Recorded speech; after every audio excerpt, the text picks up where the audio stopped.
नमस्कार दोस्तों, स्वागत है आप सभी का हमारे चैनल केवल एकेडमी पर। देखिए, हमारे ये घटना चक्र के भारतीय राज्य व्यवस्था एवं शासन का टॉपिक चल रहा है, जहां पर आज हम लोग बात करने वाले हैं भारतीय संविधान के प्रमुख भागों के बारे में। देखिए, परीक्षा की दृष्टि से यह महत्वपूर्ण है। यहाँ से ज़्यादातर प्रश्न सुमेलित करवाने वाले प्रश्न आते हैं या फिर कौन सा सुमेलित नहीं है यह पूछा जाता है। एक तरफ हमारे संविधान के जो कुल भाग हैं उनको दे दिया जाता है और दूसरी तरफ उनमें आने वाले प्रावधानों को दे दिया जाता है। या तो उन्हें आपको सुमेलित करवाना होता है या बताना होता है कि कौन सा सुमेलित है अथवा कौन सा सुमेलित नहीं है। ठीक है, तो ज़्यादा लेंदी भी नहीं है। कुल मिलाकर के हमारे संविधान में अगर देखा जाए तो क्रमांक यानी कि नंबर के हिसाब से 22 भाग हैं, और यदि उनकी काउंटिंग की जाए यानी कि यदि उनकी गणना की जाए तो गणना की दृष्टि से हमारे संविधान के 25 भाग हैं। कैसे? तो चार जो है क्या कहते हैं, हमारे संविधान का जो चौथा भाग है डीपीएसपी का, इसके बाद 4 क कर दिया गया या 4 ए कर दिया गया, जिसमें मौलिक कर्तव्यों को दे दिया गया। ठीक इसी प्रकार से हम भाग 9 में देखेंगे तो भाग 9 में पहले तो पंचायतें दे दी गई, उसके बाद भाग 9 क या भाग 9 ए दे दिया गया, जिसमें बात कर दी गई नगर पालिकाओं के बारे में। फिर आगे चल कर के एक अन्य भाग इसमें जोड़ा गया, भाग 9 ख या फिर भाग 9 बी, जिसमें बात कर दी गई सहकारी समितियों के बारे में। तो इसी प्रकार से 9 क ख को भी अगर हम गणना की दृष्टि से देखेंगे तो इन्हें भी हमको 1 नंबर देना होगा। इस प्रकार से थोड़ी थोड़ी संख्या जो है वह बढ़ते हुए बढ़ गई 25 तक गणना की दृष्टि से, लेकिन नंबरिंग वही है, 9 तो 9 ही रहेगा ना, 9 के बाद इसके पार्ट हैं ये तो। ठीक, तो नंबरिंग सिस्टम यानी कि क्रमांक की दृष्टि से काउंटिंग के संदर्भ में यह जो है कितना रहेगा 22, और यदि आप इनकी गणना करेंगे तो यह निकलेंगे 25। फिलहाल यहाँ पर कुछ प्रावधान थे, सभी भागों को एक जगह पर और उनसे संबंधित प्रावधान दे दिए गए हैं, इन पर नज़र डालते हुए चलते हैं। सबसे पहले किसी देश में क्या आवश्यक होता है बताइए? उसका भूभाग। ठीक है, तो इस कारण सबसे पहले बात की गई है भाग 1 में संघ और उसके अंतर्गत आने वाले राज्य क्षेत्रों के बारे में। अब चूंकि भूभाग हो गया तो यहाँ पर कुछ लोग भी तो रहेंगे, वे लोग रहेंगे तो वे कौन से लोग रहेंगे, इसलिए इसके बारे में तुरंत बात की गई भाग 2 में नागरिकता के संदर्भ में। अब चूंकि लोग रहेंगे तो उनके कुछ न कुछ अधिकार भी तो होंगे, इस कारण इन लोगों के अधिकारों के बारे में तुरंत बात की गई भाग 3 में। अब राज्य हो गया, लोग हो गए, लोगों के अधिकार हो गए, तो राज्य का भी तो कुछ दायित्व बनता है उन लोगों के प्रति, तो इस कारण तुरंत भाग 4 में बात कर दी गई राज्य के नीति निदेशक तत्व यानी कि डीपीएसपी के संदर्भ में। आगे चल कर के भाग 4 क में बात कर दी गई मौलिक कर्तव्य की। फिर शुरू होता है संघ, राज्य और एक 7वां प्रावधान जो कि निरसित कर दिया गया है यानी समाप्त कर दिया गया है।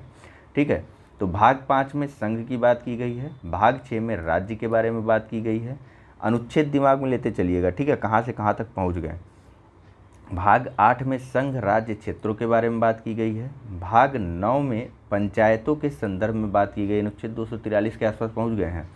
भाग 9 क में नगर पालिकाओं के बारे में बात की गई है। भाग 9 ख में सहकारी समितियों के बारे में बात की गई है। भाग 10 में बात किया गया है अनुसूचित एवं जनजातीय क्षेत्रों के बारे में, 250 अनुच्छेद के आसपास पहुंच गए। ठीक है, फिर उसके बाद भाग 11 में संघ एवं राज्यों के मध्य व संघ एवं राज्यों के बीच संबंध के बारे में बात की गई है। उसके बाद भाग 12 में वित्त, संपत्ति, संविदा और वाद के संदर्भ में बात की गई है। तो भाग 13 में भारत के राज्य क्षेत्र के भीतर व्यापार, वाणिज्य एवं समागम के स्वतंत्रता की बात की गई है। आर्टिकल 300 के आसपास पहुंच गए, 300 से 301 के बीच टहल रहे हैं हम लोग। ठीक है, 301 से 307 मेरे ख्याल से। फिर भाग 14 में बात की गई है संघ और राज्यों के अधीन सेवाओं के बारे में, 312 से लेकर के 318, 19, 20 के आसपास चल रहे हैं। ठीक है, उसके बाद भाग 14 क में बात की गई है अधिकरणों के संदर्भ में, 323 के आसपास। फिर भाग 15 में बात की गई है निर्वाचन से संबंधित, 324। भाग 324, 315, 316 ये सब बोल रहा हूँ, ये आर्टिकल्स बोल रहा हूँ। आर्टिकल्स के साथ धीरे धीरे आगे बढ़ते चलेंगे तो आपको भाग याद हो जाएंगे, कौन से भाग में कौन सी चीज़ या किस बारे में प्रावधान किया गया है। नेक्स्ट भाग 16 में कुछ वर्गों के संबंध में विशेष उपबंध की बात की गई है, 330 के आसपास हम लोग चल रहे हैं। फिर भाग 17 में राजभाषा के संदर्भ में बात की गई है, 351 के आसपास। फिर आपात उपबंध 352 से लेकर के 360 के आसपास हम लोग चल रहे हैं। भाग 18 में आपात उपबंध के संदर्भ में, भाग 19 में प्रकीर्ण दिया हुआ है, भाग 20 में संवैधानिक संशोधन यानी कि 368 के आसपास, भाग 21 में अस्थायी संक्रमणकालीन और विशेष उपबंध 371-70 इनके आसपास, और भाग 22 में संविधान का संक्षिप्त नाम, उसका प्रारंभ और हिंदी में प्राधिकृत पाठ के बारे में दिया गया है। ठीक है, तो चलिए फिलहाल ये सारी बातें हो गई। आइए सीधा चलते हैं प्रश्नों की तरफ और बात करते हैं हमारे पहले प्रश्न के बारे में। यहाँ पूछा जा रहा है कि भारतीय संविधान को कितने भागों में विभाजित किया गया है। ए 16 भागों में, बी 22 भागों में, सी 24 भागों में या डी 25 भागों में। तो हमारे भारतीय संविधान को 22 भागों में विभाजित किया गया है। देखिए, भारतीय संविधान को क्रमांक के अनुसार 22 भागों में विभाजित किया गया है और गणना की दृष्टि से वर्तमान में इसमें कुल 25 भाग हो गए। जहाँ पर स्पेसिफाई कर दिया जाएगा कि आपको गणना की दृष्टि से ही बताना है, वहीं पर आप 25 लिखेंगे, अन्यथा आप कहीं पर भी प्रश्न पूछा जाएगा तो 22 भाग ही बताइएगा। नेक्स्ट, निम्नलिखित में से कौन एक सही सुमेलित नहीं है। ए नागरिकता संविधान का भाग 2, बी मौलिक अधिकार संविधान का भाग 3, सी मौलिक कर्तव्य संविधान का भाग 4 संविधान का भाग 6 क, डी राज्य संविधान का भाग 6। चलिए, तो मौलिक कर्तव्य जो है वह संविधान के भाग 6 क में नहीं है या 6A में नहीं है, वह है संविधान के भाग 4 क में या 4A में।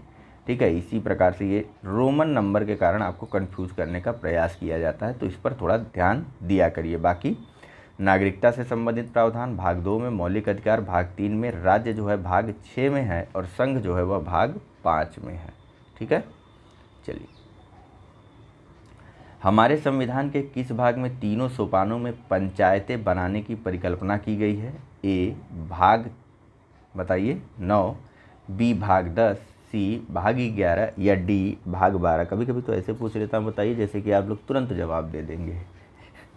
जो सही आंसर है वह है ऑप्शन नंबर ए। हमारे संविधान के भाग 9 में 3 सोपानों में पंचायतों को बनाने की बात कही गई है। तो वहीं पर अगर थोड़ी सी बात कर लें, भाग 10, 11 और 12 में क्या दिया हुआ है बताइए। तो देखिए, भाग 10 जो है उसमें दिया हुआ है अनुसूचित जनजाति एवं क्षेत्रों के संदर्भ में।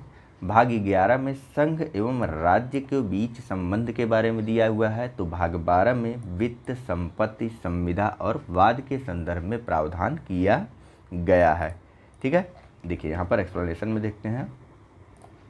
संविधान के 73वें संशोधन अधिनियम 1992 के द्वारा 24 अप्रैल 1993 इसी दिन को पंचायती राज दिवस के रूप में मनाया जाता है। अगर मैं गलत नहीं हूँ तो थोड़ा सा चेक कर लीजिएगा आप लोग।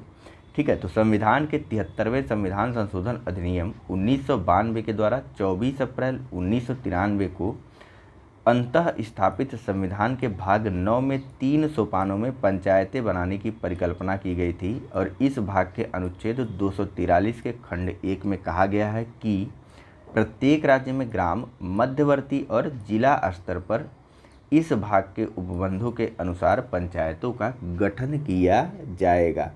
और इसी अनुच्छेद के भाग खंड 2 में यानी कि अनुच्छेद 243 के खंड 2 में कहा गया है कि मध्यवर्ती स्तर पर पंचायत का गठन उस राज्य में नहीं किया जा सकेगा जिसकी जनसंख्या 20 लाख से कम या 20 लाख से अधिक है। ठीक है, नेक्स्ट, भारतीय संविधान का अभी इन सब के बारे में विशेष चैप्टर भी है। अभी थोड़ा सा हम लोग बेसिक से चल रहे हैं, थोड़ा सा दिमाग में सारी चीज़ें बसना शुरू हो जाए फिर भागेंगे सटाक से। ठीक है, भारतीय संविधान का कौन सा भाग और अध्याय संघ और राज्य क्षेत्रों के बीच विधायी संबंध के बारे में है। ए भाग 11 अध्याय 1, बी भाग 11 अध्याय 2, सी भाग 12 अध्याय 1 या डी भाग 12 अध्याय 2। तो भारतीय संविधान का भाग 11 और अध्याय 1 जो है यह संघ और राज्यों के मध्य विधायी संबंध के बारे में प्रावधान करता है। ठीक है, देखिए, भारतीय संविधान का भाग 11 अध्याय 1 जो कि अनुच्छेद 245 से 255 तक आता है, इसमें संघ और राज्यों के बीच विधायी संबंध के बारे में बात की गई है। जबकि इसी भाग यानी कि भाग 11 के अध्याय 2 के अंतर्गत जो कि अनुच्छेद 256 से 263 तक आता है, उसमें संघ और राज्य के मध्य प्रशासनिक संबंधों के बारे में बात की गई है। नेक्स्ट, निम्नलिखित में से कौन सा एक युग्म सही सुमेलित है? ए, संविधान का दूसरा भाग मौलिक अधिकार, बी, संविधान का तीसरा भाग नागरिकता, सी, संविधान का चौथा क भाग मौलिक कर्तव्य, या डी, संविधान का पांचवा भाग राज्य के नीति निदेशक तत्व। चलिए, तो संविधान के दूसरे भाग में नागरिकता है, संविधान के तीसरे भाग में मौलिक अधिकार है, संविधान के पांचवें भाग में संघ के बारे में बात की गई है, संविधान के चौथे भाग में बात की गई है डीपीएसपी के बारे में, यानी कि ऑप्शन नंबर सी भर सही है कि संविधान के 4 क में मौलिक कर्तव्यों के बारे में बात की गई है। नेक्स्ट है, पूछा जा रहा है कि कौन सा एक सही सुमेलित नहीं है? एक तरफ प्रावधान है और दूसरी तरफ संविधान के विभिन्न प्रावधान हैं। ए, नागरिकता भाग 2, बी, संघ राज्य क्षेत्र भाग 7, सी, नगर पालिकाएँ भाग 9A, डी, निर्वाचन भाग 15। तो संविधान का भाग 7 जो है इसको निरसित या फिर निलंबित कर दिया गया या फिर समाप्त कर दिया गया या विलोपित कर दिया गया है। इस कारण से जो संघ राज्य क्षेत्र है वह है संविधान के भाग 8 में, न कि भाग 7 में। तो जो सही आंसर है वह है ऑप्शन नंबर बी कि यह जो है सही सुमेलित नहीं है। बाकी नागरिकता भाग 2 में, नगरपालिका भाग 9 क में, निर्वाचन जो है यह भाग 15 में दिया हुआ है हमारे भारतीय संविधान में। देखिए यहाँ पर दिया भी हुआ है कि संविधान का भाग 7 पहली अनुसूची के भाग, जिसमें कि पहली अनुसूची के भाग ख के राज्य थे, वे 7वें संविधान संशोधन अधिनियम 1956 द्वारा इसको निरसित कर दिया गया था। वैसे भाग ख के कौन से राज्य थे बताइए तो? चलिए, आप लोगों के लिए प्रश्न है, हिस्ट्री में हमने देखा है। सूची एक 2 सूचियाँ दी हुई हैं, इनको आपस में सुमेलित करना है दिए गए कूट के माध्यम से। ए, भारतीय संविधान का भाग 9 संघ राज्य क्षेत्र, भारतीय संविधान का भाग 8 नगर पालिकाएँ, भारतीय संविधान का भाग 4 क पंचायत और भारतीय संविधान का भाग 9 क मूल कर्तव्य। चलिए, कूट है ए 3 1 4 2, बी 1 2 3 4, सी 2 4 1 3, या डी 4 3 2 1। तो जो सही आंसर है वह है ऑप्शन नंबर ए 3 1 4 2। ठीक है, देखिए भारतीय संविधान के भाग 9 में बात की गई है पंचायतों के संदर्भ में, भारतीय संविधान के भाग 8 में बात की गई है संघ और राज्य क्षेत्र के संदर्भ में, भारतीय संविधान के भाग 4 क में बात की गई है मूल कर्तव्यों के बारे में, तो भारतीय संविधान के भाग 9 क में बात की गई है पंचायत के संदर्भ में। ठीक है, चलिए चलें डायरेक्ट अगले प्रश्न पर। एक बार और आमने सामने दिया हुआ है, इसे देख लीजिए। देखिए, भारतीय संविधान के भाग 9 में बात की गई है पंचायतों के बारे में, भाग 8 में बात की गई है संघ राज्य क्षेत्र के बारे में, भाग 4 क में बात की गई है मूल कर्तव्यों के बारे में, और भाग 9 क में बात की गई है नगर पालिका के संदर्भ में। नेक्स्ट और अगला प्रश्न है कि निम्नलिखित में से कौन भारतीय संविधान के अंतर्गत सही सुमेलित नहीं है? ए, पंचायत भाग 9, बी, नगर पालिकाएँ भाग 9 क, सी, सहकारी समितियां भाग 9 ख, या डी, अधिकरण भाग 10। चलिए, तो जो सही सुमेलित नहीं है वह है ऑप्शन नंबर डी, अधिकरण। ये हेलीकॉप्टर बार बार जा रहा है, मैं थोड़ी देर के लिए रुक जाता हूँ। चलिए, इसका जो सही आंसर है वह है ऑप्शन नंबर डी, अधिकरण। यह जो है गलत दिया हुआ है या फिर यह सही सुमेलित नहीं है। अधिकरण या ट्रिब्यूनल के बारे में बात की गई है हमारे संविधान के भाग 14A या 14 क में। वहीं अगर बात करें भाग 10 में किस बारे में बात की गई है, तो भाग 10 होगा कौन सा? भाग 10 होगा आर्टिकल 244 और 244A। यह 2 आर्टिकल हैं भाग 10 में, जिसमें अनुसूचित जाति और अनुसूचित जनजाति क्षेत्रों के प्रशासन के संबंधी विषय दिए हुए हैं। ठीक है, तो आइए एक्सप्लेनेशन से देख लेते हैं। देखिए, 73वें संविधान संशोधन अधिनियम 1992 के द्वारा हमारे संविधान के भाग 9 के अंतर्गत पंचायतों की व्यवस्था की गई। ठीक उसके बाद 74वें संविधान संशोधन अधिनियम 1992 के द्वारा 1992 में 2 संशोधन 73वां और 74वां हुए थे, जिसमें से पहला वाला यानी कि 73वां गाँवों के लिए यानी कि पंचायत की व्यवस्था के लिए था। 74वां जो है वह शहरों के लिए था यानी कि नगर पालिकाओं से संबंधित था। तो ठीक है, 74वें संविधान संशोधन के माध्यम से संविधान में एक अन्य भाग 9A या 9 का जोड़ा गया, जिसके तहत नगर पालिकाओं को रखा गया था। तो वहीं 97वें संविधान संशोधन अधिनियम 2011 के माध्यम से भाग 9 में एक अन्य उपखंड भाग ख या भाग C जोड़ा गया, जिसके अंतर्गत सहकारी समितियों से संबंधित प्रावधानों को रखा गया था। जबकि भाग 10 के अंतर्गत अनुसूचित जाति अनुसूचित जनजाति के क्षेत्रों से संबंधित प्रशासन की बात कर की गई है, यानी कि आर्टिकल 244 पेन क्यों नहीं चल रही भाई, आर्टिकल 244 और 244A के बारे में बात की गई है। ठीक है, तो चलिए चलते हैं अगले प्रश्न पर। यहाँ पूछा जा रहा है कि संविधान के किस भाग में पंचायती राज व्यवस्था संबंधी प्रावधान दिए गए हैं। डायरेक्ट कर सकते हैं ना आप, संविधान के भाग 9 में पंचायती राज व्यवस्था संबंधित प्रावधान दिए गए हैं। नेक्स्ट और अगला प्रश्न है कि संविधान के कौन से भाग में पंचायती राज से संबंधित प्रावधान सम्मिलित किए गए हैं। डायरेक्ट आंसर करते हैं ऑप्शन नंबर डी, भाग 9 73वां संविधान संशोधन अधिनियम 1992 के माध्यम से। सुमेलित करवाने वाला प्रश्न है। 2 सूचियां हैं, एक तरफ संविधान के विभिन्न प्रावधान हैं और दूसरी तरफ इनसे संबंधित वे भाग हैं। नीचे दिए कूट के माध्यम से आपको सुमेलित करवाना है। ऑप्शंस हैं ए मौलिक अधिकार भाग 4A भारत का संविधान, बी मौलिक कर्तव्य भाग 3 भारत का संविधान, सी संघ भाग बताइए 10, 5, 15, 16, 17, 18 संघ भाग 18 भारत का संविधान, आपात उपबंध भाग 5 भारत का संविधान। कूट है ए 2, 1, 4, 3, बी 3, 4, 1, 2, सी 2, 1, 3, 4 या डी 4, 3, 2, 1। देखिए, मौलिक अधिकार दिया हुआ है हमारे भारतीय संविधान के भाग 3 में, तो मौलिक कर्तव्य दिया हुआ है, पेन दूसरी ले लेता हूँ, मौलिक कर्तव्य दिया हुआ है भाग 4 क में। वहीं संघ के बारे में बात की गई है भाग 6 में, तो आपात उपबंध की व्यवस्था की गई है हमारे भारत के संविधान के भाग 18 में। ठीक है, आइए यहाँ नीचे एक्सप्लेनेशन से फिर से एक बार देख लीजिए।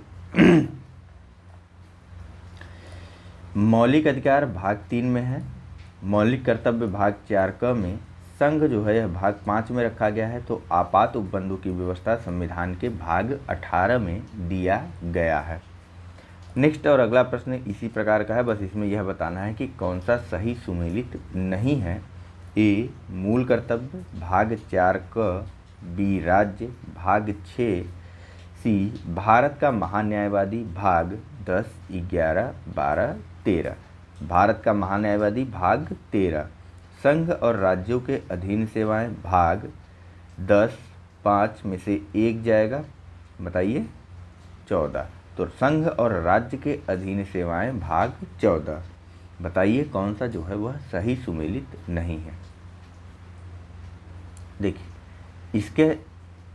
इसका जो सही आंसर है वह है ऑप्शन नंबर सी, भारत का महान्यायवादी। यह भाग 13 में नहीं है। ठीक है, भारत के महान्यायवादी को भाग 5 के अंतर्गत ही यानी कि संघ के अंतर्गत ही रखा जाता है। ठीक है, तो यह किस में आएगा, यह आएगा भाग 5 में, संघ भाग 5 में है। बाकी अन्य सभी सही सुमेलित हैं। मूल कर्तव्य भाग 4 क में दिया हुआ है, तो राज्यों के बारे में प्रावधान जो है यह दिया गया है भाग 6 में। इसके अलावा भाग 5 के अनुच्छेद 76 में महान्यायवादी के बारे में बात की गई है और संघ और राज्यों के अधीन सेवाओं के बारे में बात की गई है भाग 14 में। वहीं भाग 13 में भारत के भीतर व्यापार, वाणिज्य और समागम संबंधी उपबंधों का प्रावधान किया गया है। अगला प्रश्न है पूछा जा रहा है कि कूट है वही पूछा क्या जा रहा है। एक तरफ एक सूची है, दूसरी तरफ दूसरी सूची है। एक तरफ विभिन्न भाग दिए हुए हैं संविधान के और दूसरी तरफ उन भागों के अंतर्गत आने वाले प्रावधान दिए हुए हैं जिन्हें आपको नीचे दिए कूट की सहायता से सही सुमेलित करना है।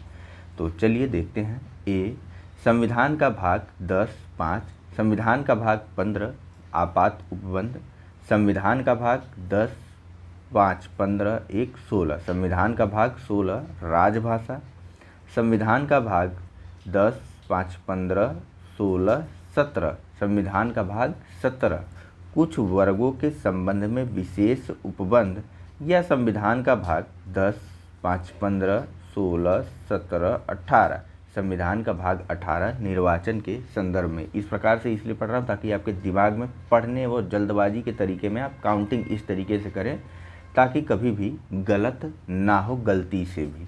ठीक है, कई बार हमको पता रहता है तब भी हमारे प्रश्न जो हैं वह गलत हो जाते हैं, तो ऐसा ना हो इसलिए आप लोग हमेशा ऐसे पढ़ा करिए।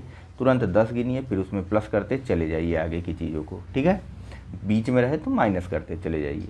चलिए, तो कूट है ए 3, 4, 1, 2, बी 4, 3, 2, 1, सी 1, 2, 3, 4, या डी 2, 1, 4, 3। अभी देखिए, शांत रहिए। सबसे पहले हमको सारी चीज़ें पता है। ठीक है, ये सभी प्रावधान हमको पता है कहाँ कहाँ और किसके बाद कौन आएगा। जैसे हमको पता है कि निर्वाचन सबसे पहले आता है, उसके बाद कुछ वर्गों के संबंध में उपबंध आ जाते हैं, उसके बाद फिर राजभाषा आती है 351 में, फिर आपात उपबंध शुरू हो जाते हैं 352 से। ठीक है, तो ये सारी चीज़ें तो हमको पता है। अब अभी क्या करना है, अब इनका क्रम भी हमको दिखा रहा है यहाँ पे 15, 16, 17, 18 ये भी दिख रहा है। अब ज़रा विचार कीजिए कि सबसे पहले किसे आना चाहिए, सोचिए। देखिए, चलिए वो भी छोड़ दीजिए। आपको यह पता है कि संविधान के भाग 18 में आपात उपबंध है। अभी तक हमने इतनी बात तो कर ली है। ठीक, सबसे अंतिम वाला सबसे अंतिम वाले में। अब निर्वाचन चूँकि हमको पता है सबसे पहले आना है तो इसको भाग 15 में कर दीजिए। निर्वाचन के बाद हमको पता है कि कुछ वर्गों के संबंध में विशेष उपबंध का प्रावधान आता है, ठीक तुरंत ही, तो इसको आप कर दीजिए भाग 16 में। और उसके बाद एक रह जाता है भाग 17 जो कि चला जाएगा राजभाषा के लेकर के। ठीक है, एक बार आप आर्टिकल्स देखेंगे तो आपको ध्यान आ जाएंगी सारी चीज़ें। ऑप्शन नंबर बी इसका सही हो जाएगा। आइए देखिए, संविधान के भाग 15 में आर्टिकल 324 निर्वाचन से संबंधित प्रावधान दिया हुआ है। कुछ वर्ग विशेष के संबंध में विशेष उपबंधों का प्रावधान, जब आप आर्टिकल 333, 32, 31 ये सब देखेंगे तो वहाँ पर आपको देखने को मिलेगा। यानी कि संविधान के भाग 16 में कुछ वर्गों के संबंध में विशेष उपबंध किए गए हैं, तो वहीं संविधान के भाग 17 में राजभाषा है, तो संविधान के भाग 18 में आपात उपबंध संबंधित प्रावधान है। ठीक है, एक बार इसके आर्टिकल्स को कंफर्म कर लीजिएगा। संविधान के भाग 16 के अंतर्गत आने वाले आर्टिकल्स को। नेक्स्ट और अगला देख लेते हैं। भारतीय संविधान का भाग 16 संबंधित है, तो डायरेक्ट कर लें। कुछ वर्गों के लिए विशेष उपबंधों से संबंधित है हमारे भारतीय संविधान का भाग 16। एक सेकंड, हाँ सही है, वही 330, 31, 32, 33 ये सब जो है वह कुछ वर्ग विशेष से संबंधित प्रावधान है। ठीक है, 330 से लेकर के ये भाग जो जाता है वह जाता है 342 तक। ठीक है, भाग 16 जिसमें कुछ वर्गों के लिए विशेष उपबंध का प्रावधान किया गया है। चलिए नेक्स्ट देख लेते हैं। नेक्स्ट क्या है, इसी के बाद यह चैप्टर जो है वो हमारा कंप्लीट हो जाता है। फिलहाल यह जो नेक्स्ट चैप्टर है यह संविधान में आए हुए या संविधान के अंतर्गत जो अनुच्छेद दिए हुए हैं उनसे संबंधित प्रश्न है, जहाँ से कभी कभी डायरेक्ट अनुच्छेद हमसे पूछ लिया जाता है हमारी पीसीएस की परीक्षाओं में, और अन्य एक दिवसीय परीक्षाओं में भी पूछा जाता है। फिलहाल अन्य पर हमारा फोकस तो है नहीं। ठीक है, तो पीसीएस की परीक्षाओं में कभी कभी आपसे डायरेक्ट पूछ लिया जाता है, कभी कभी यूपीएससी भी पूछ लेता है। तो चलिए देख लेते हैं इसको भी। बहुत बड़ा चैप्टर नहीं है क्योंकि बहुत ज़्यादा डायरेक्ट प्रश्न संविधान के इस भाग से कम आता है, अनुच्छेद बहुत कम पूछा जाता है। ठीक है, कुछ एक प्रश्न है, 20-25 प्रश्न हैं, इनको भी कंप्लीट कर लेते हैं। ये बार बार पूछे गए आर्टिकल्स हैं तो आपको ध्यान रहेगा तो आप आसानी से कर सकते हैं। एक बार रिवीजन कर लेने में कोई बुराई नहीं है, ठीक है। बाकी तो डिटेल में अभी डिटेल से डिस्कशन करेंगे ही। आइए सीधा प्रश्नों से शुरुआत करते हैं और डायरेक्ट करते हुए चले जाते हैं, इसमें ज़्यादा समय भी नहीं लगना है। पूछा जा रहा है कि भारतीय संविधान में है ए 300 अनुच्छेद, बी 350 अनुच्छेद, बी 400 से अधिक अनुच्छेद या डी 500 अनुच्छेद। तो भारतीय संविधान में कुल 395 आर्टिकल्स हैं, उसके कुल 22 भाग हैं और 12 अनुसूचियां हैं। यानी कि यहाँ पर दिया गया कोई भी विकल्प आपको सही नहीं लग रहा, लेकिन यह सब क्रमांक के आधार पर है, न कि गणना की दृष्टि से। गणना की दृष्टि से ऑप्शन नंबर सी सही हो जाएगा। फिलहाल लगभग 465 के आसपास अनुच्छेद हमारे भारतीय संविधान में हैं, ठीक है। तो जो ऑप्शन होगा वह सी सही होगा। भारतीय संविधान में 400 से अधिक अनुच्छेद हैं। गणना की दृष्टि से वर्तमान में इनकी संख्या लगभग 465 पहुंच गई है, लेकिन क्रमांक की दृष्टि से अभी भी 395 अनुच्छेद ही है। कुल संविधान के मूल पाठ में 22 भाग, 395 अनुच्छेद और 8 अनुसूचियां थी। बाद में अनुसूचियों की संख्या जो है वह बढ़ करके 8 से 12 हो गई और भाग उतने ही रखे गए और अनुच्छेद उतने ही रखे गए, सीमित रखे गए, बल्कि इनमें 22 क, 22 ख इस प्रकार से चीज़ों को जोड़ा गया और अनुच्छेदों में 1 क, 1 ख, 1 ग, मतलब ABCD करके उनको कई भाग में बांट दिया गया था। नेक्स्ट, भारतीय संविधान में आरंभ में कितने अनुच्छेद थे? तो आरंभ में हमारे भारतीय संविधान में 395 अनुच्छेद, 22 भाग और 8 अनुसूचियां थीं।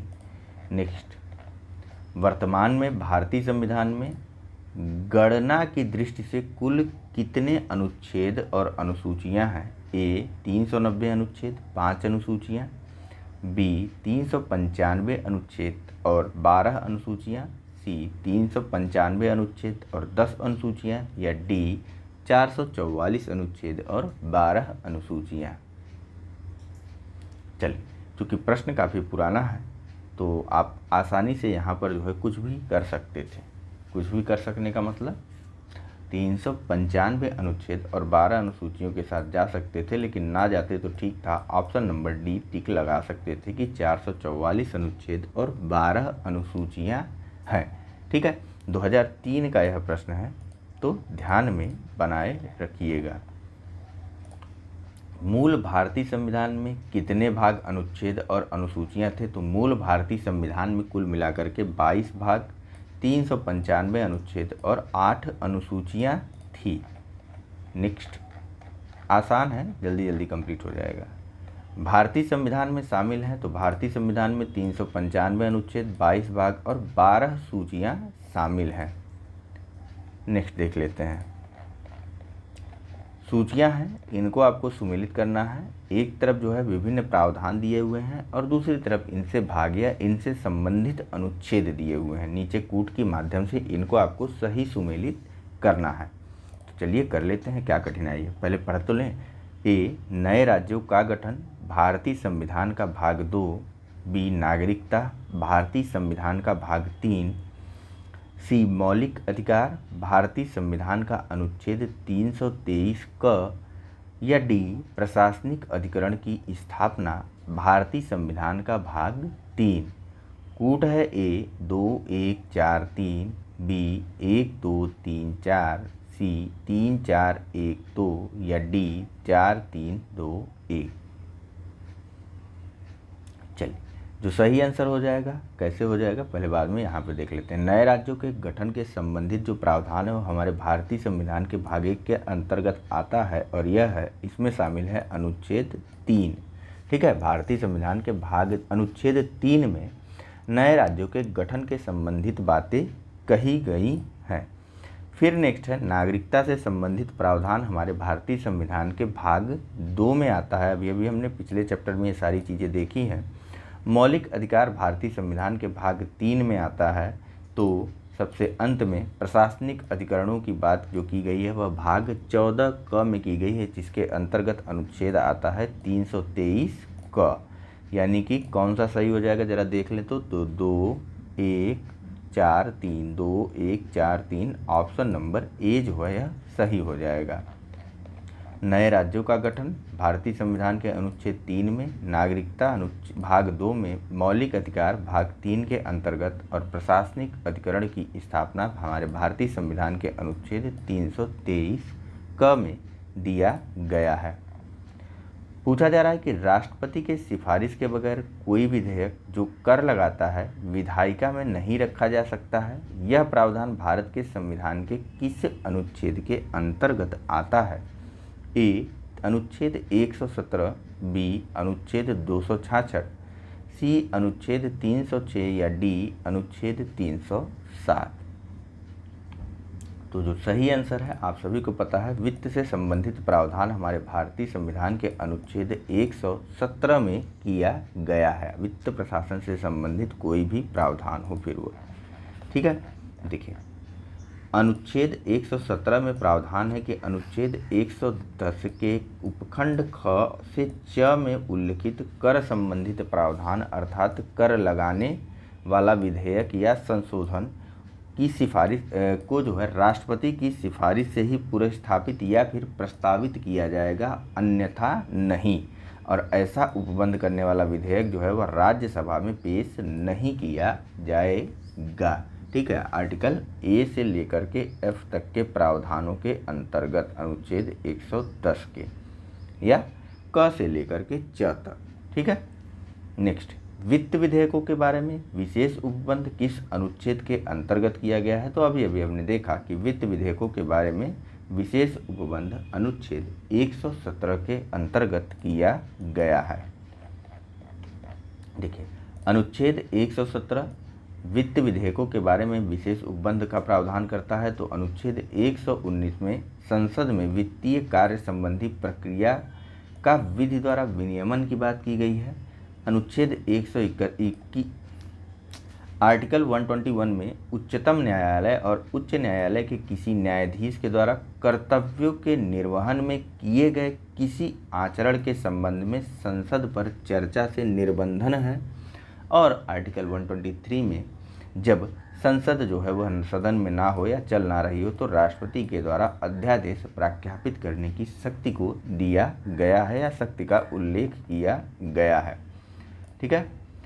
नेक्स्ट ध्यान रखिएगा, आर्टिकल 121 उच्चतम न्यायालय और उच्च न्यायालय के किसी न्यायाधीश द्वारा कर्तव्यों के निर्वहन में किए गए किसी आचरण के संदर्भ में संसद में चर्चा पर निर्बंधन आरोपित करता है। मतलब सदन में उसके बारे में चर्चा नहीं की जा सकती है, ठीक है। नेक्स्ट, भारतीय संविधान के किस अनुच्छेद के अंतर्गत अखिल भारतीय सेवाओं का प्रावधान किया गया है? ए अनुच्छेद 310, बी अनुच्छेद 311, बी सी अनुच्छेद 312 या डी अनुच्छेद 313। चलिए, तो जो सही आंसर है वह है ऑप्शन नंबर सी अनुच्छेद 312 या आर्टिकल 312 में जो है अखिल भारतीय सेवाओं से संबंधित प्रावधान किया गया है, जिसमें कहा गया है कि यदि राज्यसभा ने उपस्थित और मत देने वाले सदस्यों के कम से कम 2/3 बहुमत से समर्थित संकल्प से यह घोषित किया है कि राष्ट्रीय हित में ऐसा करना आवश्यक है, तब संसद विधि द्वारा किसी एक अन्य अखिल भारतीय सेवाओं का उपबंध कर सकती है। अखिल भारतीय न्यायिक सेवा का भी इसी माध्यम से सृजन किए जाने का प्रावधान है, लेकिन अभी यह पास नहीं हो सका है, ध्यान रखिएगा, ठीक है। जब तक राज्यसभा उपस्थित और मत देने वाले 2/3 बहुमत से यह प्रस्ताव पास ना कर दे तब तक संसद अखिल भारतीय न्यायिक सेवाओं के संदर्भ में कोई भी विधि नहीं बना सकती है, ठीक है। कहाँ पर यह बात कही गई? तो अनुच्छेद 312 में। नेक्स्ट, निम्नलिखित में से कौन सी जोड़ी संस्था और संविधान के अनुच्छेद से सही सुमेलित है? ए भारत का सर्वोच्च न्यायालय अनुच्छेद 318, बी भारत का निर्वाचन आयोग अनुच्छेद 324, सी संघीय लोक सेवा आयोग अनुच्छेद 332 या डी महाअधिवक्ता अनुच्छेद 351। चलिए, तो जो सही आंसर है वह है, आप सबको पता है, पिछले लेक्चर में भी हमने इसके बारे में बात की काफ़ी ज़्यादा, भारत का निर्वाचन आयोग। ठीक है, यह अनुच्छेद 324 में दिया गया है, बाकी अन्य सभी जो है वह गलत दिए हुए हैं। यहाँ पर देखिए,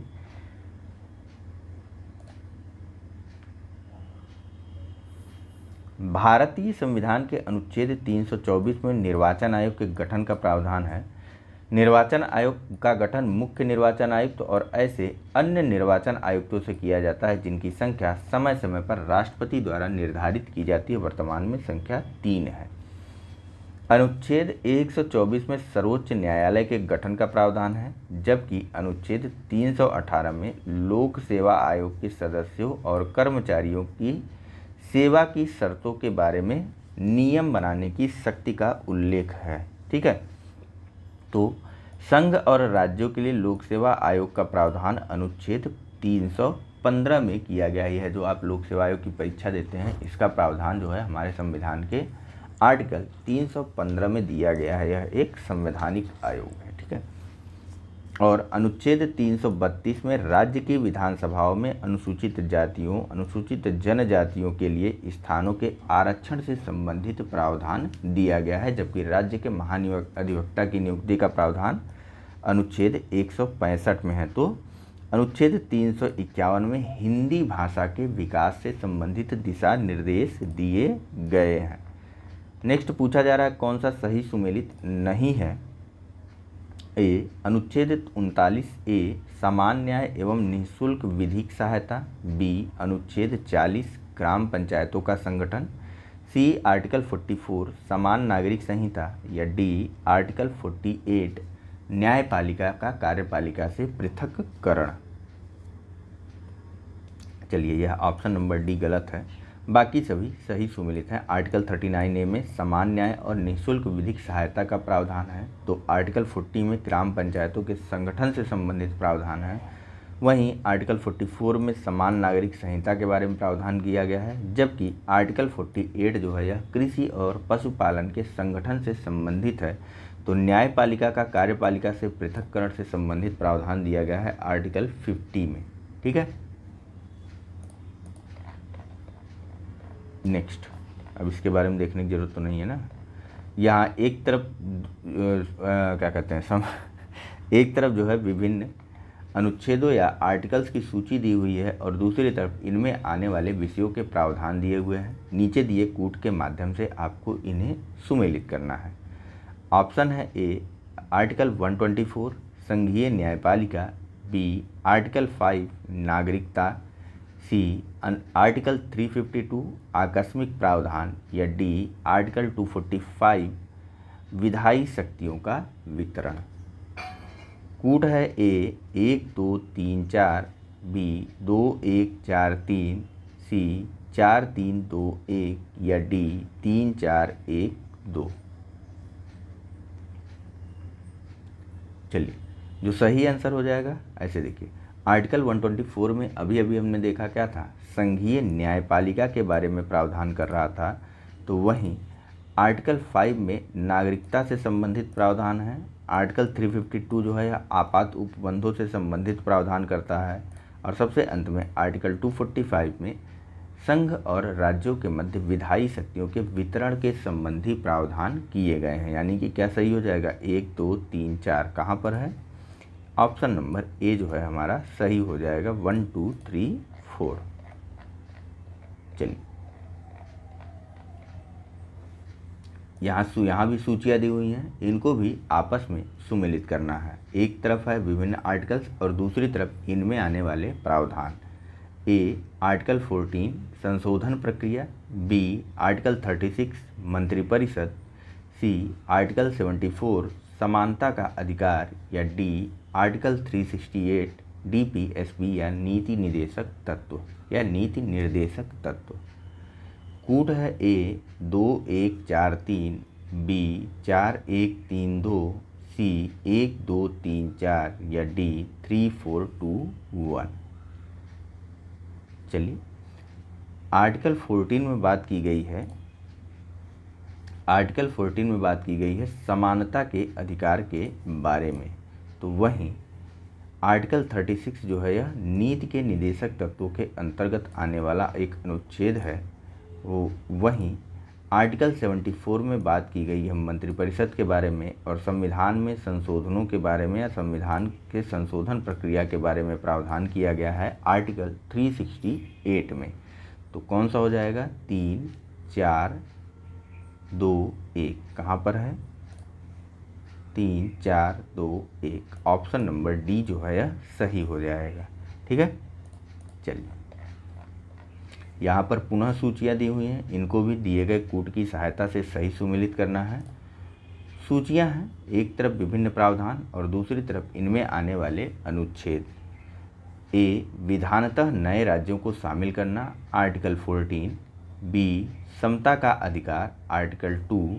सी, गिरफ्तारी और निरोध से संरक्षण आर्टिकल 111 या डी, राष्ट्रपति का विधेयकों को अनुमति देने का अधिकार आर्टिकल 22। कूट है ए 1, 2, 3, 4, बी 2, 1, 4, 3, सी 3, 4, 2, 1 या डी 4, 3, 1, 2। चलिए तो इसे भी कर लेते हैं। नए राज्यों को शामिल करने से संबंधित प्रावधान के बारे में बात किया गया है अनुच्छेद 2 में और समता का अधिकार है आर्टिकल 14 में। तो वहीं गिरफ्तारी और गिरफ्तारी और निरोध से संरक्षण की बात की गई है आर्टिकल 22 में। और सबसे अंत में राष्ट्रपति का विधेयकों को अनुमति देने का अधिकार जो है यह आर्टिकल 111 के अंतर्गत आता है, जिसमें वह या तो अनुमति दे देता है या अनुमति रोक लेता है। ठीक है, तो यानी कि कौन सा सही हो जाएगा? देखते हैं 2, 1, 4, 3, 2, 1, 4, 3 ऑप्शन नंबर बी जो है यह सही हो जाएगा। नेक्स्ट देखते हैं,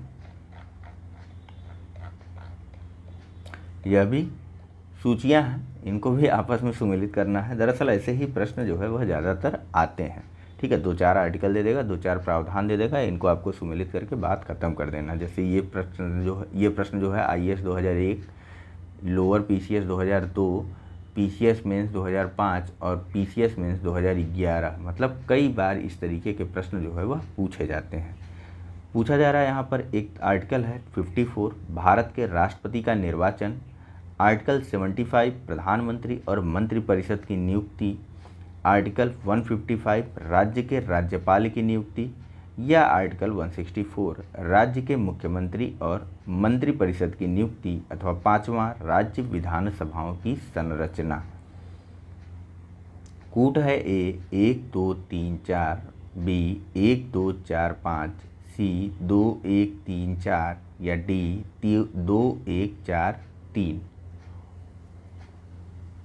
चलिए, आर्टिकल 54 में दिया हुआ है भारत के राष्ट्रपति के निर्वाचन से संबंधित प्रावधान।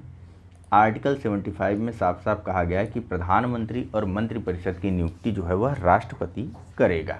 ठीक है, तो आर्टिकल 155 में बात कही गई है राज्यों के अंतर्गत राज्यपाल के एक सेकंड, पेन दूसरी ले लेता है। आर्टिकल 155 में राज्यों के राज्यपाल की नियुक्ति से संबंधित प्रावधान है। तो सबसे अंत में अनुच्छेद 164 में बात की गई है राज्य के मुख्यमंत्री और मंत्रिपरिषद के नियुक्ति से संबंधित। ठीक है, तो कौन सा सही हो जाएगा जरा देखिए तो 1, 2, 3 ऑप्शन नंबर ए जो है यह सही हो जाएगा 1, 2, 3, 4। ठीक है, और राज्यों के विधानसभा की संरचनाओं से संबंधित प्रावधान आर्टिकल 170 में है। आई फिर सूचियां हैं, एक तरफ सूचियां हैं, दूसरी तरफ अनुच्छेद हैं, इनको आपको सुमेलित करना है। अनुच्छेद 61, इसमें क्या दिया हुआ है बताइए, यहीं से करते हुए चलते हैं ना डायरेक्ट। अनुच्छेद 61 में राष्ट्रपति पर महाभियोग लगाने से संबंधित प्रावधान दिया हुआ है। अनुच्छेद 67 ख या 67 बी में क्या दिया हुआ है, तो अनुच्छेद 67 बी में उपराष्ट्रपति को हटाने से संबंधित प्रावधान दिए हुए हैं। और आर्टिकल 94 बताइए इसमें क्या है। आर्टिकल 94 में स्पीकर को हटाने से संबंधित बातें कही गई हैं। तो सबसे अंत में आर्टिकल 90 में बात की गई है राज्यसभा के उपसभापति को हटाने से संबंधित। ठीक है, तो कौन सा सही हो जाएगा ज़रा देखिए, तो 2 3 4 1, 2 3 4 1, ऑप्शन नंबर सी जो है वह हमारा सही आंसर हो जाएगा। मैं फिर से एक बार ये सारी चीज़ें यहाँ नीचे दी हुई हैं, इसे रिपीट कर दे रहा हूँ। आर्टिकल 61 में राष्ट्रपति पर महाभियोग से संबंधित प्रावधान है। आर्टिकल 67 बी में उपराष्ट्रपति को हटाने से संदर्भ में प्रावधान है। आर्टिकल 19(4) में स्पीकर, जो लोकसभा का स्पीकर होता है, उसको हटाने से संबंधित प्रावधान दिया हुआ है। तो आर्टिकल 19 में राज्यसभा के उपसभापति को हटाने से संबंधित प्रावधान दिया हुआ है। नेक्स्ट और अगला प्रश्न सेम सुमेलित करवाने वाला सूचियां हैं। ए आर्टिकल 323A निर्वाचन, बी आर्टिकल 324 प्रशासनिक अधिकरण, सी आर्टिकल 330 लोक सेवा आयोग के कार्य, या डी आर्टिकल 320 लोकसभा के लिए अनुसूचित जाति व अनुसूचित जनजाति के सदस्यों का आरक्षण। कूट है ए 1 2 3 4, बी 4 3 2 1, सी 2 1 4 3, या डी 3 4 1 2। चलिए, तो इसका जो सही आंसर हो जाएगा उसे जैसे देखते हैं। अनुच्छेद 323A या आर्टिकल 323A, इसमें दिया गया है प्रशासनिक अधिकरणों के बारे में या ट्रिब्यूनल्स के बारे में बात कही गई है। तो अनुच्छेद 324 या आर्टिकल 324 में निर्वाचन से संबंधित प्रावधान दिया हुआ है। नेक्स्ट, आर्टिकल 330 या 330 में बात कही गई है, बताइए, लोकसभा के लिए अनुसूचित जाति और जनजाति के सदस्यों के आरक्षण से संबंधित, थोड़ा इम्पॉर्टेंट है, याद रखिएगा इसको। और फिर आर्टिकल 320 में बात की गई है लोक सेवा आयोग के कार्यों से संबंधित। तो कौन सा हो जाएगा ज़रा देखिए, तो 2 1 4 3, 2 1, ऑप्शन नंबर सी जो है हमारा सही हो जाएगा, 2 1 4 3। फिर से देख लेते हैं। अनुच्छेद 323A में प्रशासनिक अधिकरण है, 324 में निर्वाचन है, 330 में लोकसभा में अनुसूचित जातियों और अनुसूचित जनजातियों के आरक्षण का प्रावधान है। कहाँ पर? लोकसभा में। और 320 में लोक सेवा आयोग के कार्यों के बारे में बात की गई है। नेक्स्ट, पुनः सुमेलित करवाने वाला प्रश्न है, कूट के माध्यम से सुमेलित करना है। 2 सूचियां हैं। संवैधानिक संशोधन आर्टिकल 360, बी वित्त आयोग आर्टिकल 312, सी वित्तीय आपात आर्टिकल 280, या डी अखिल भारतीय सेवाएं आर्टिकल 368 या 368। कूट है ए 2 3 4 1, बी 4 3 1 2, सी 3 4 1 2, या डी 1 2 3 4। चलिए, तो संवैधानिक संशोधनों के बारे में प्रावधान किया गया है आर्टिकल 368 में। वित्त आयोग से संबंधित प्रावधान किया गया है आर्टिकल 280 में या 280 में। अनुच्छेद 280 में वित्तीय आपात के संदर्भ में बात की गई है अनुच्छेद 360 या आर्टिकल 360 में। और सबसे अंत में अखिल भारतीय सेवाओं के बारे में प्रावधान करता है आर्टिकल 312, जिसके तहत राज्यसभा अपने 2/3 बहुमत के माध्यम से यह प्रस्ताव पेश कर सकती है कि राष्ट्रीय महत्व के लिए यह आवश्यक है कि अभी इस सेवा का सृजन किया जाए, और उसके बाद उस सेवा का सृजन कर दिया जाता है संसद द्वारा विधि पारित करते हुए। तो फिलहाल छोड़िए, वो सब आगे भी आएगा तो वहाँ बात करेंगे। यहाँ पर सही कौन सा हो जाएगा देखते हैं। 4 3 1 2, 4 3 1, 4 3 1 2, ऑप्शन नंबर बी जो है हमारा सही हो जाएगा।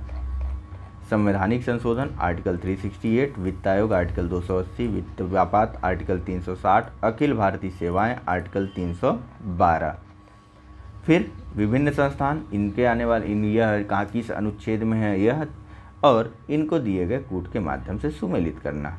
चलिए, ए भारत का नियंत्रक एवं महालेखा परीक्षक कैग अनुच्छेद 315, बी वित्त आयोग आर्टिकल 280, सी प्रशासनिक अधिकरण आर्टिकल 148 या डी संघ लोक सेवा आयोग आर्टिकल 323 क।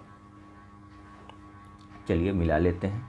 कूट है ए 3241, बी 3421, सी 1243 या डी 4132।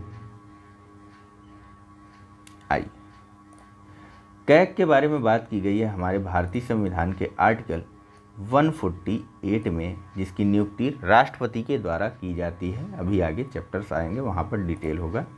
वित्त आयोग के बारे में बात की गई है आर्टिकल 280 में। प्रशासनिक अधिकरणों से संबंधित प्रावधान कितनी बार बताया गया? आर्टिकल 323 क में। और सबसे अंत में संघ लोक सेवा आयोग होगा अनुच्छेद 315 में, इसके बारे में बात की गई है। ठीक है, तो कौन सा हो जाएगा? 3 2 4 3 2 4 1। ठीक है, यानी कि ऑप्शन नंबर ए जो है वो हमारा सही हो जाएगा। चलिए, ए ही है ना? हाँ। कैग के बारे में आर्टिकल 148, महालेखा वित्त आयोग आर्टिकल 280, प्रशासनिक अधिकरण आर्टिकल 323A, संघ लोक सेवा आयोग आर्टिकल 315।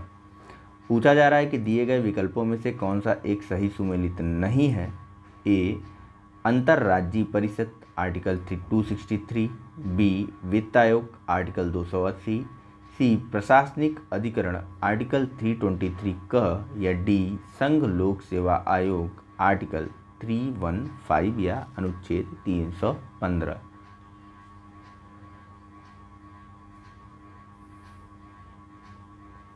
चलिए, तो यहाँ पर जो पूछा गया ना, यह गलत पूछा गया। यहाँ पर दिए गए सभी के सभी विकल्प जो हैं वह बिल्कुल सही सुमेलित हैं। ठीक है,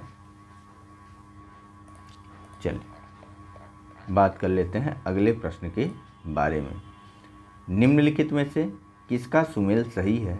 ए आर्टिकल 17 न्याय के समक्ष समानता, बी आर्टिकल 78 संसद का गठन, सी आर्टिकल 192 संसद सदस्यों के वेतन एवं भत्ते या डी आर्टिकल 352 आपात स्थिति की घोषणा।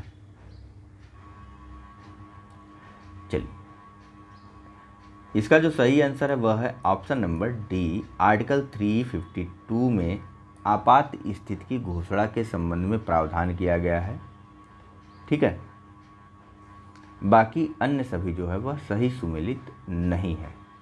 चलिए, आर्टिकल 17 में अस्पृश्यता से संबंधित प्रावधान दिया हुआ है। आर्टिकल 78 में प्रधानमंत्री का कर्तव्य आइए एक्सप्लेनेशन से देखते नहीं, आपको कहीं लगेगा कि क्या चल रहा है। एक चीज़ और जानते चलिए कि उत्तर प्रदेश लोक सेवा आयोग, यहीं पर दिमाग चल रहा था मेरा, उत्तर प्रदेश लोक सेवा आयोग ने जो है ये प्रश्न में जो है सही विकल्प माना था प्रशासनिक न्यायाधिकरण को, यानी कि आर्टिकल 323 का जो है यह सही सुमेलित नहीं है। इसके अंतर्गत प्रशासनिक न्यायाधिकरण नहीं आता है। यह उत्तर प्रदेश लोक सेवा आयोग ने अपने दिए गए ऑफिशियल कुंजी में माना था। हालांकि यह चीज़ गलत है, लेकिन फिर भी जब लोक सेवा आयोग ने एक बार इस प्रश्न का सही उत्तर जिसे मान लिया है, आप उसको याद करके रख लीजिए। ठीक है,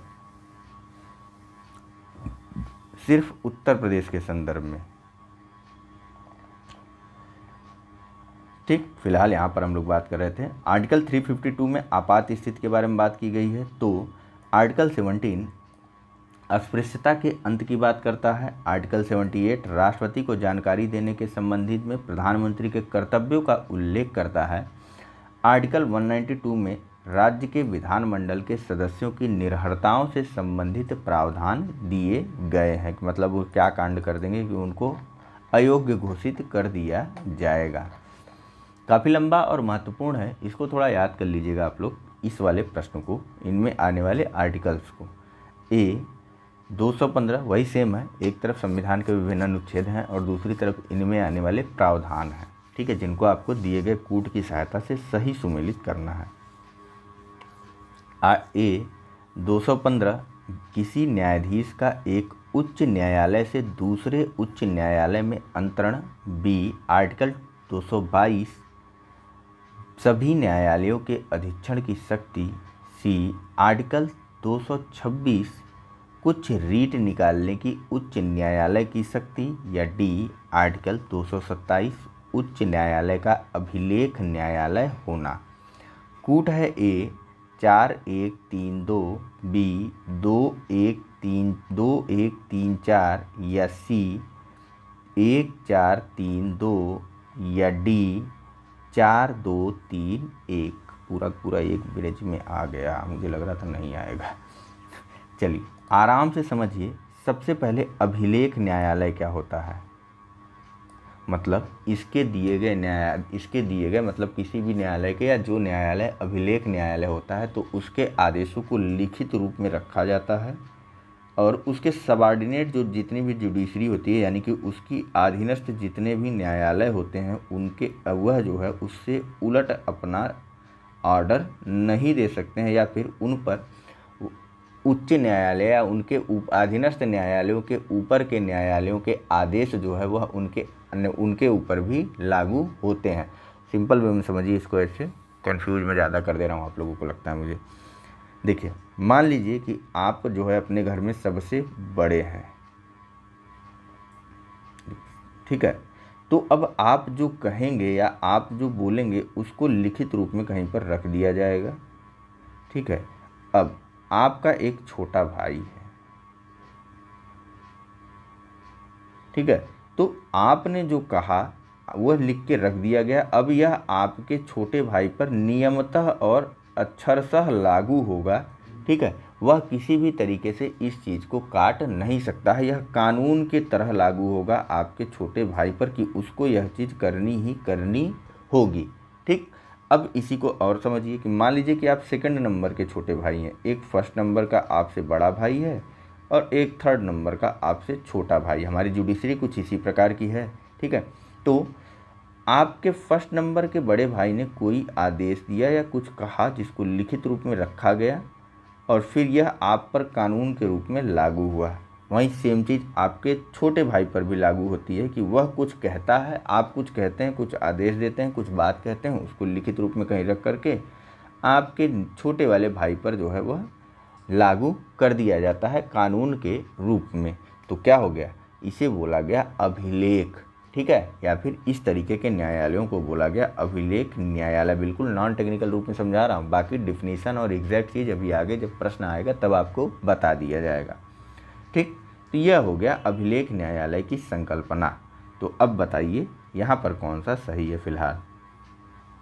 देखिए जो सही आंसर है वह है, आगे करते हैं। सबसे पहले यहाँ देखिए आर्टिकल 215 में कहा गया है कि उच्च न्यायालय भी एक अभिलेख न्यायालय होगा, यानी कि उच्च न्यायालय के आदेश उसके नीचे के आने वाले सभी, उसके अधीनस्थ होने वाले सभी न्यायालयों पर लागू होंगे कानून के रूप में।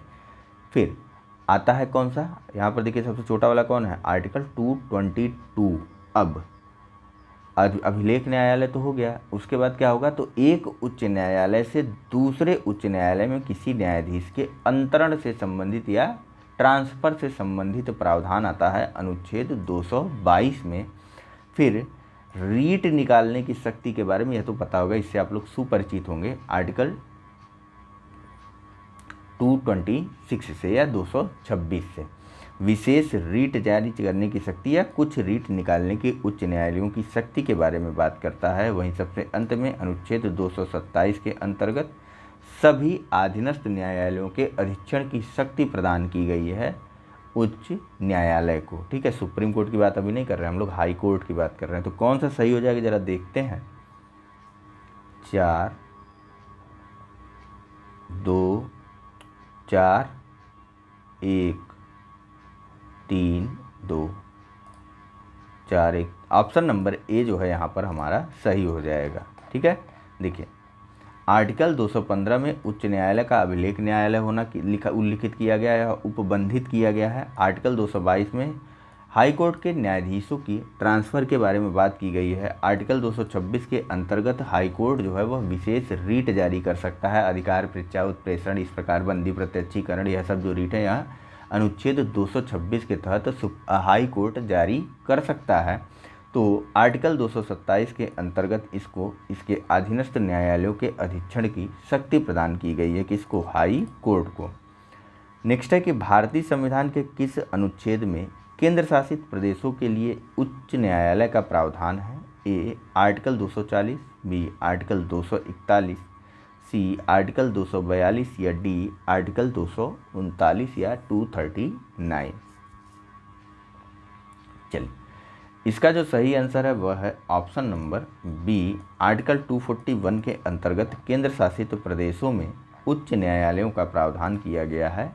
ठीक है, देखिए आर्टिकल 239 में संघ राज्य क्षेत्रों के प्रशासन से संबंधित प्रावधान है, तो आर्टिकल 240 में या आर्टिकल 240 में कुछ संघ राज्य क्षेत्रों के लिए रूल और रेगुलेशन या विनियमन बनाने के लिए राष्ट्रपति की शक्ति का उल्लेख है, तो आर्टिकल 241 में संघ राज्य क्षेत्रों के उच्च न्यायालयों से संबंधित प्रावधान किए गए हैं। ठीक, नेक्स्ट और अगला प्रश्न है, सूचियां हैं, इनको सुमेलित करना है। एक तरफ है आर्टिकल्स और दूसरी तरफ इनमें आने वाले प्रावधान। ए आर्टिकल 76 भारत का नियंत्रक एवं महालेखा परीक्षक, बी आर्टिकल 148 सर्वोच्च न्यायालय का क्षेत्राधिकार, या सी आर्टिकल 75 सब क्लास 1 या आर्टिकल 75 एक भारत का महान्यायवादी, या आर्टिकल 131 या आर्टिकल 131 केंद्रीय मंत्रियों की नियुक्ति। कूट है ए 1 2 3 4, बी 3 1 4 2, सी 4 1 2 3 या डी 2 3 4 1।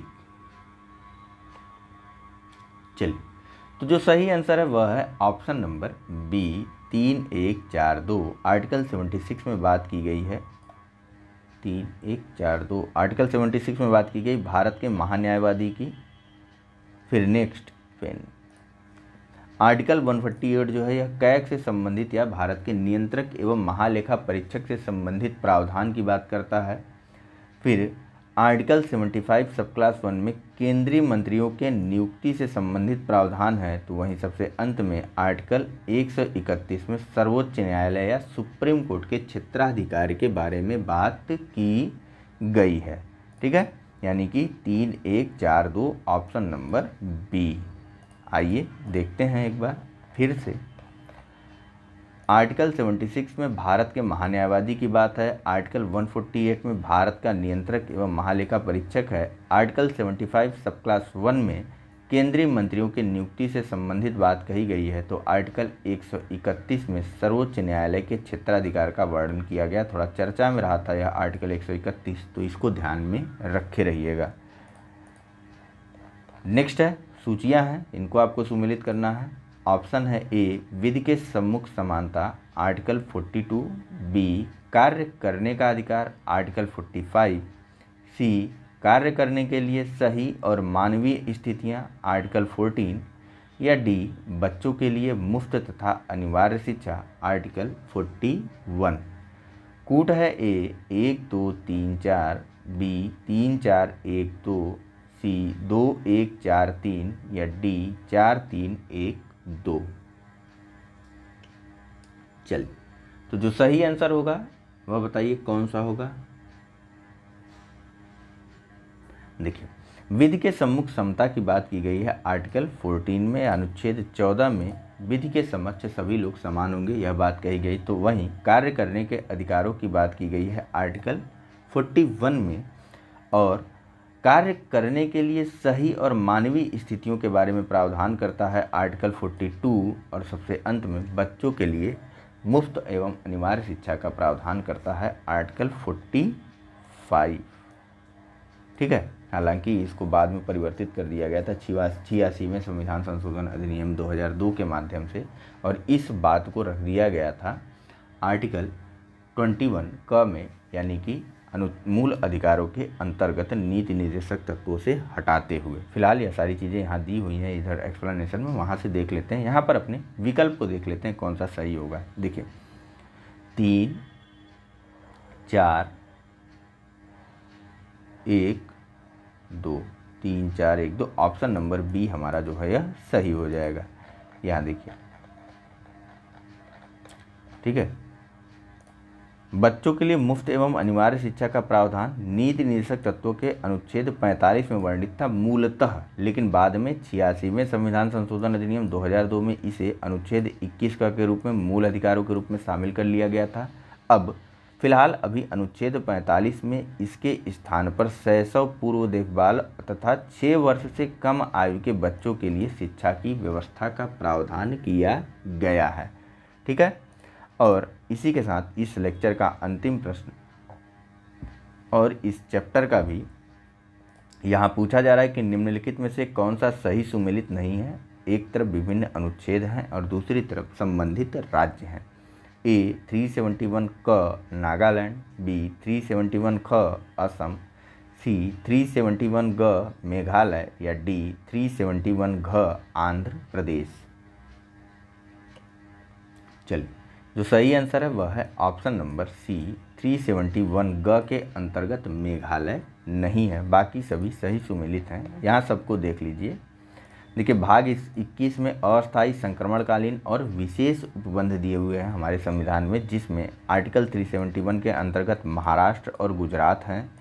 तो आर्टिकल 371 क के अंतर्गत नागालैंड है, आर्टिकल 371 बी या ख में असम है, आर्टिकल 371 ग या सी में मणिपुर है, तो वहीं आर्टिकल 371 घ या फिर बताइए डी में आंध्र प्रदेश और तेलंगाना है, तो वहीं आर्टिकल 371 ई में आंध्र प्रदेश है। आंध्र प्रदेश में केंद्रीय विश्वविद्यालय की बात की गई है 371 अंगा में, और उसके बाद आर्टिकल 371 च में सिक्किम के बारे में बात की गई है। तो आर्टिकल 371 छ में मिजोरम के संदर्भ में प्रावधान है, आर्टिकल 371 ज में अरुणाचल प्रदेश और आर्टिकल 371 झ में गोवा, और सबसे अंत में आर्टिकल 371 ई में कर्नाटक के बारे में प्रावधान किया गया है। नेक्स्ट और अगले लेक्चर में हम लोग बात करेंगे हमारे संविधान की विभिन्न अनुसूचियों के बारे में, और अगर समय मिला तो इसके आगे के भी एक चैप्टर यानी कि उद्देशिका के बारे में बात करने वाले हैं हम लोग। तो फिलहाल इस लेक्चर में इतना ही है। Thank you very much for discussion. Channel को लाइक, सब्सक्राइब और शेयर करना मत भूलिएगा। धन्यवाद।